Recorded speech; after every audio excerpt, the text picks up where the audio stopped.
Right then, hello and welcome back once again to the channel. I'm here with another shoe review. It's an exciting one. It's an Adidas box, but what's inside? And here we have the Adidas Adizero Prime X. Let's get into it.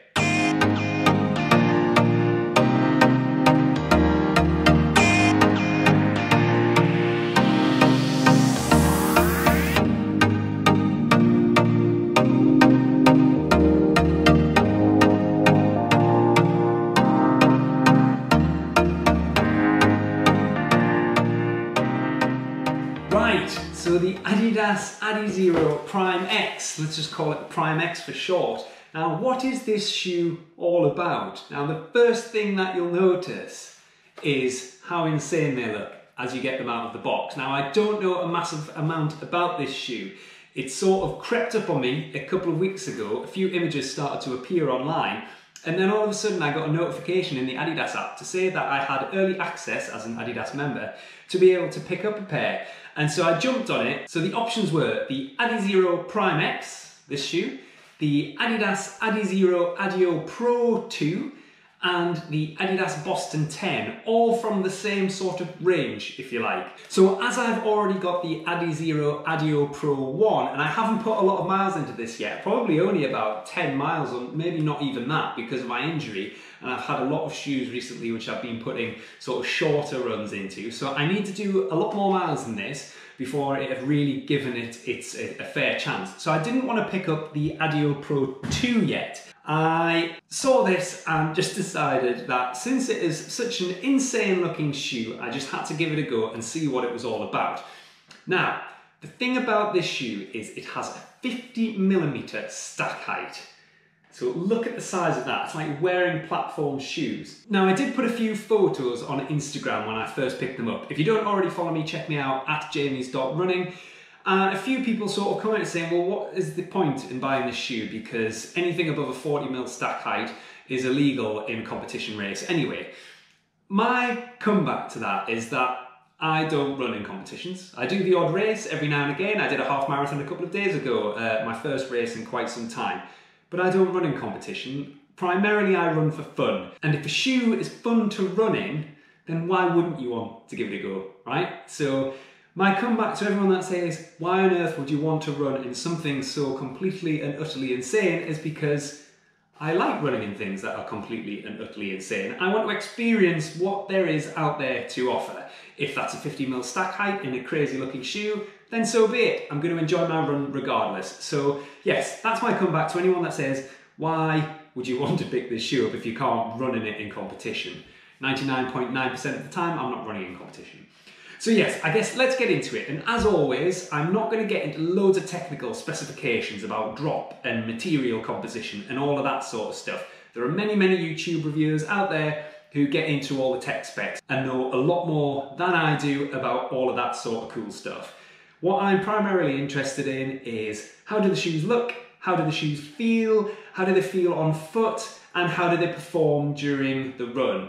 First run impressions, and then I'll follow up in a little while with a more detailed, in-depth review of how they've performed over a period of time. So first and foremost then, you get these things out of the box, and like I've already touched on, you're sort of overwhelmed by this insane stack height. The colourway I think is absolutely awesome as well. I'm sort of loving this mesh upper, and this is called the Cellar Mesh 2.0 upper. I'm loving how part of it is sort of see-through. It almost looks like a shedded snake skin, and then you've got this orange colour, and orange is one of my favourite colours anyway, so I think this just looks absolutely awesome. It sort of complements this whole kind of insane look of the shoe, and I'm probably going to say the words insane quite a lot during this video, so please bear with me. So yes, as you get it out of the box, first thing, you're drawn to this huge white stack of the midsole. And there's no colour in it to break it up. It's just there. It's right in your face. Now, even on the Adios Pro 1, that had quite a big stack. I'm not sure of the exact measurement, but it was broken up with this sort of double layer. You've got the white layer midsole underneath, and then you've got this yellow flowing through to the orange there. So that sort of broke it up and took the attention away from just how high that stack was. Whereas this, you're just being hit right in the face with it. It's a triple layer Light Strike Pro midsole. So what that means is it's made up of 3 layers of Adidas's lightest, most responsive and highest end midsole foam. In amongst that midsole, you've got some anatomically positioned carbon infused rods. So it's basically follow the position of the metatarsal. So there's a handful of rods kind of run throughout here, and actually if I bring that in close, you can see the cutaway of the midsole there and the rods, a couple of the rods just on display. Underneath the rods you've then got a little bit more midsole, but then you've got these 3 blades which are exposed just in the forefoot there in gold. If you can just see that there through the cutaways, and then combined with more Light Strike Pro midsole above all of this.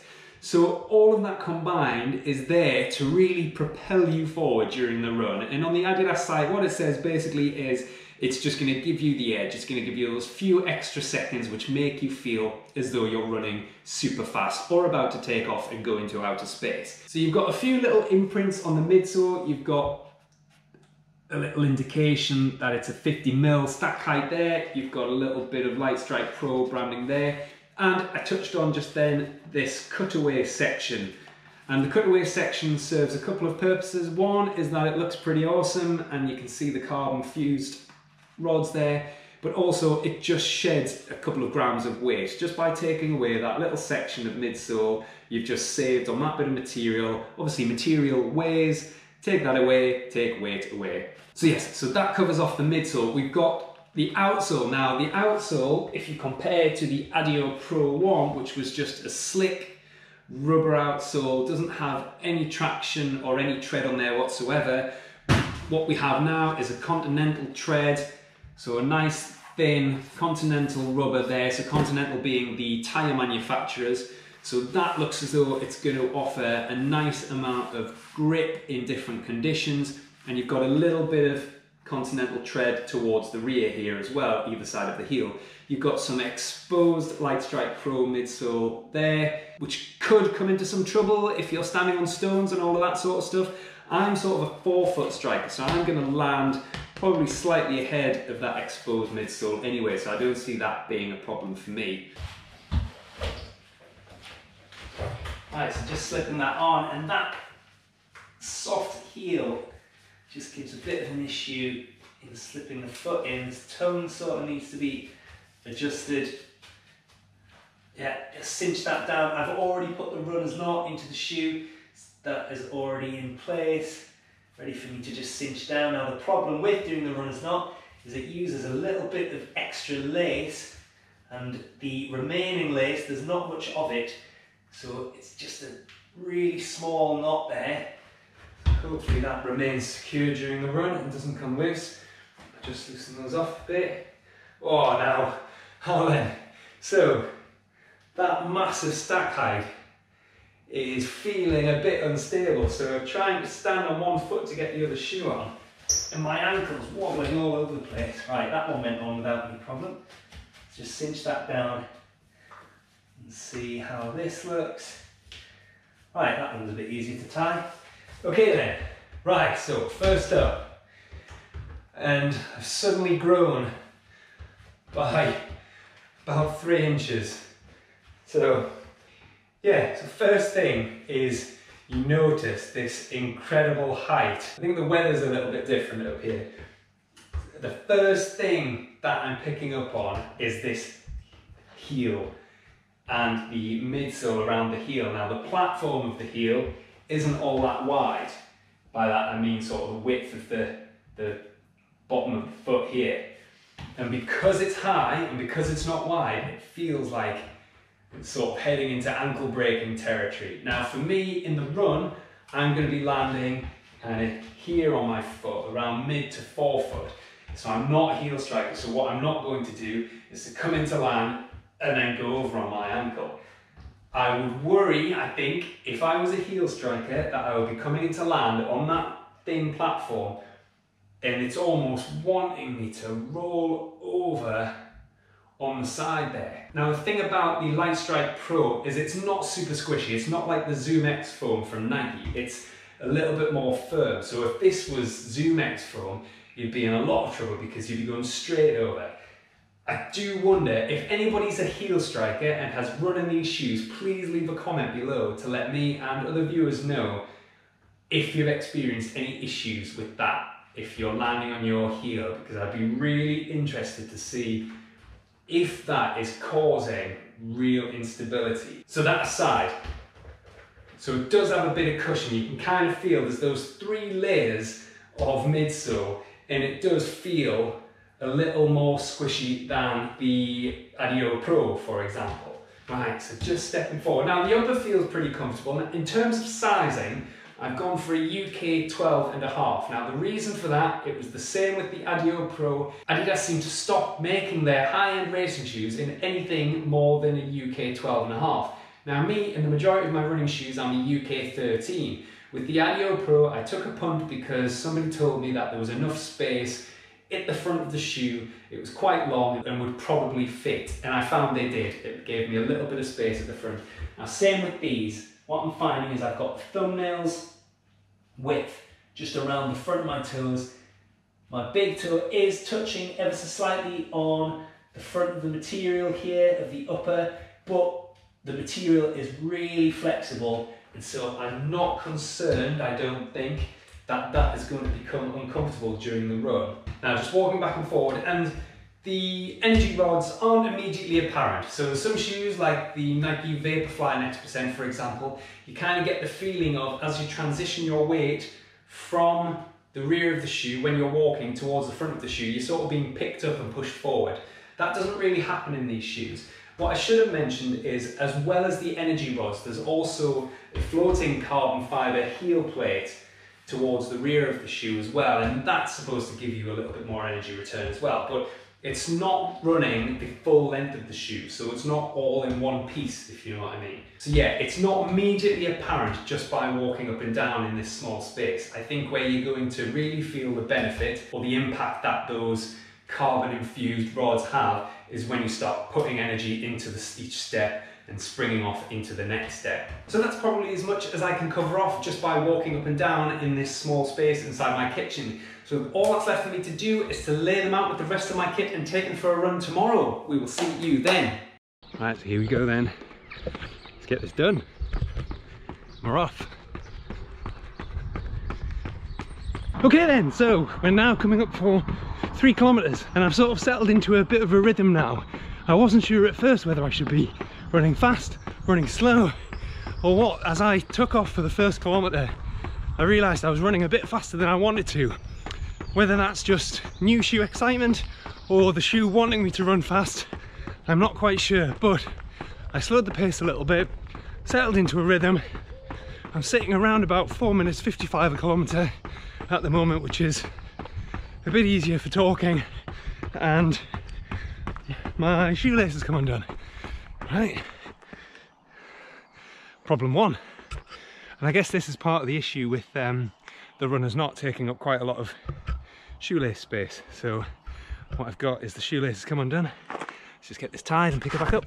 Okay, so shoelace tied. And that's one of the issues with smooth laces, is when you do the runner's knot, it doesn't leave a lot of excess lace at the end, and so there's not a lot to get a nice big loop or a double loop.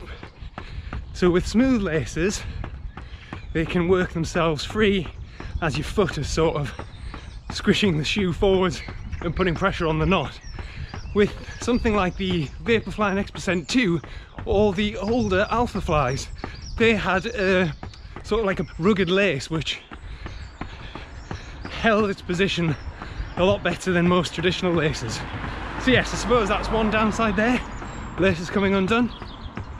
Now the other thing that I noticed, and I'm not sure if this is just because I did a race on Sunday in the Alpha Fly, so 2 days ago, and the Alpha Fly have got a really restrictive arch, quite a prominent arch.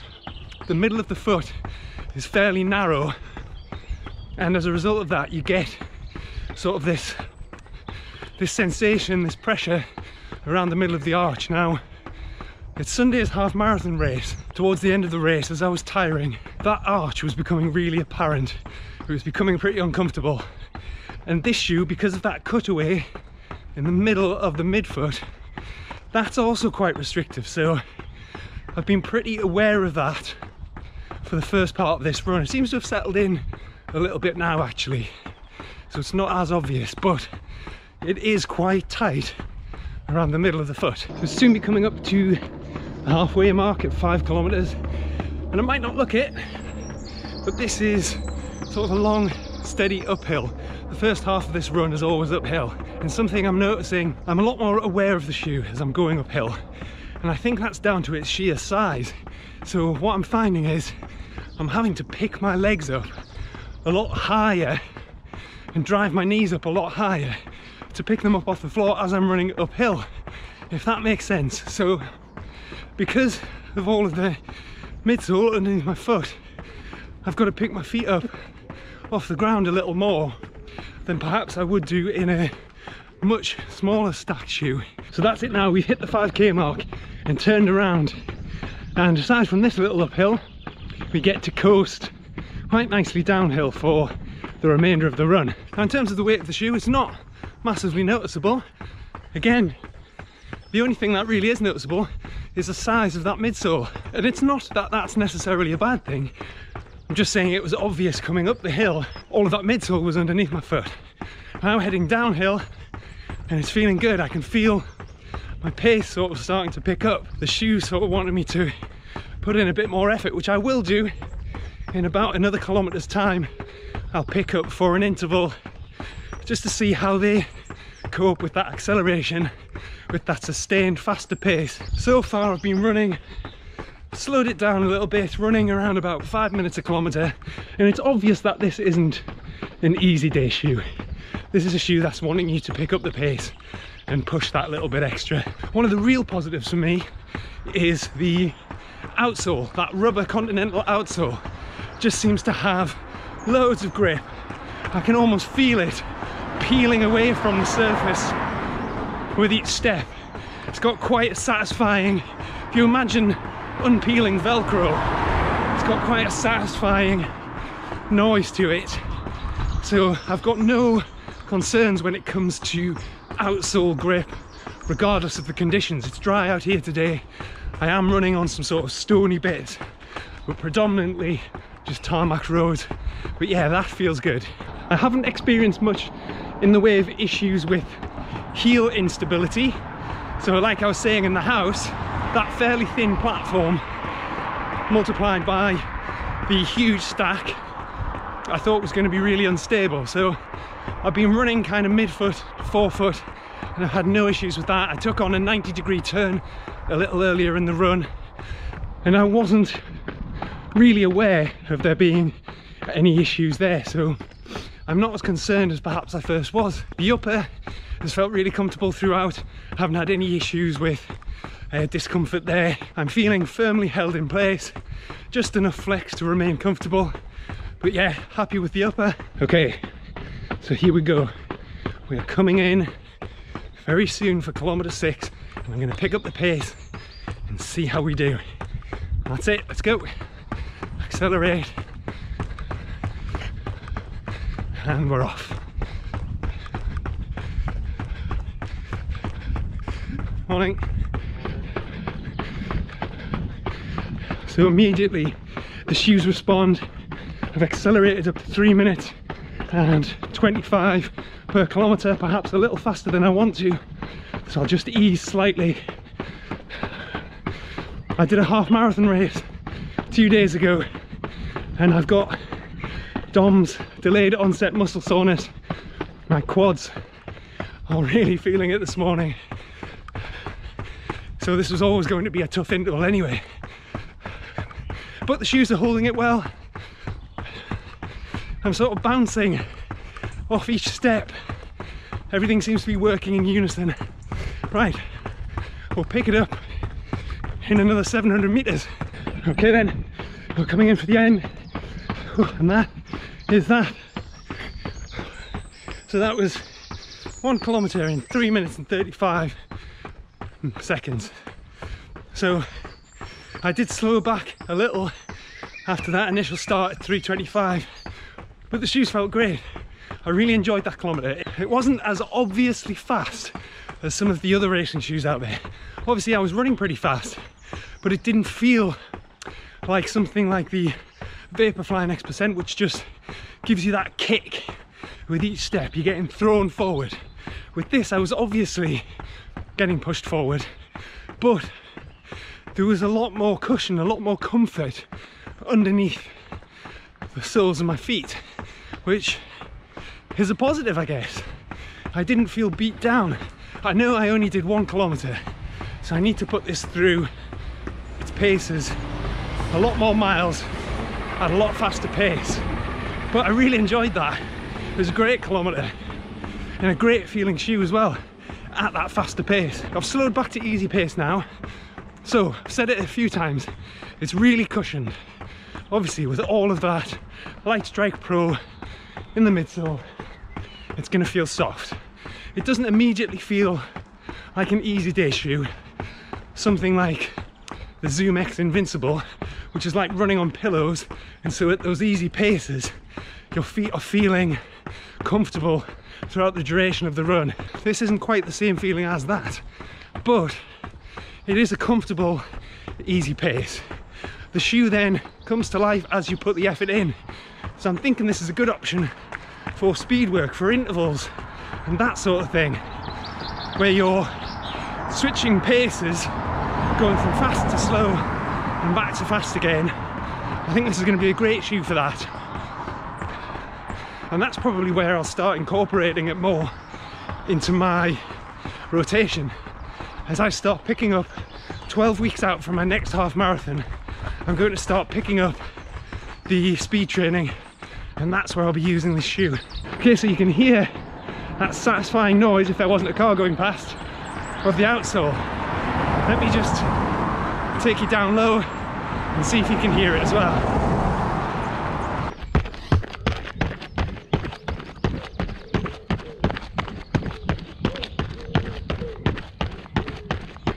Okay, so I'm not sure if that was audible or not, and perhaps it's just because I'd usually be running with headphones in, and so when I don't, I'm kind of really in tune with what's going on and the sounds around me.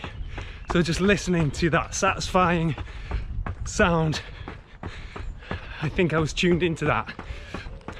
And that's the other thing as well, is the pat pat pat is quite a satisfying noise as well. It's quite firm, but there is a slight undertone of a squish in there as well. Not quite as obvious as the Alphafly X%, which has kind of got this slap squish noise. This is a little more subtle than that, but a nice noise all the same. Okay, so just a couple of kilometers left of the run to go, so I'm going to put the camera away, settle in for a little bit, and we'll pick it up for a summary at the end. Okay, so here we are coming in for the finish, and that is that then. 10.10 kilometers, 10.10 in the Adidas Adizero Prime X, and I really enjoyed that run. I think once I got settled in, I've got these DOMs in my legs, they're aching from a half marathon race 2 days ago. Now aside from that initial DOMs, my legs are still feeling refreshed. Now I know I've only covered off 10 kilometers, but I did that fast interval, and then I did pick the pace up a little towards the end as well, dipping into the 4:10 to 4:20 mark. And that's when the shoe comes alive. As soon as you start picking up that pace and putting in some more energy, you're getting some more energy out. It's not as immediately obvious energy as something like the Vaporfly X%, where that full length carbon fiber plate is just throwing you forward into the next step. This is more subtle than that. You're getting the impact on the midsole as that expands again into the next step. It's pushing you forward, also with the drive of those carbon infused energy rods and those blades. I think all working in unison works to sort of push you forward into the next stride. So it does feel great at those faster paces. That issue that I mentioned with the arch, where it felt pretty restrictive and touching on a tender point on my feet, that seemed to go away after a few kilometers, whether that's the upper loosening up a little bit and letting my foot breathe a little more, which is resulting in less pressure on the arch of my foot, or whether my foot just got used to the feeling of it, because a lot of my other easy shoes don't have that tight arch. My feet are fairly flat anyway, so anything prominent around the midfoot and I'm immediately drawn and able to focus on it. So overall, I think it's a great shoe. I really enjoyed the run. I'm looking forward to sticking some more sessions into it. I'll do an update video at some point in the future to let you know how I get on, but in terms of first impressions, out of the box, I think they feel great. They're completely insane. That 50mm stack height is completely bonkers, but you know what? For me, that's what it's all about. It's about insanity. It's about being bonkers. It's about coming out and chasing the sunrise every morning and earning the day. I'm not a professional. I'm not restricted by competition rules. I'm a fun runner. I'm here to enjoy myself, and that's what I've done in these shoes. I've enjoyed myself this morning. I'm going to enjoy many more miles in them. So yes, thank you very much for watching. Comment, like, subscribe, all of that sort of great stuff. Share this video with all of your friends, and I look forward to seeing you on the next one. Yo!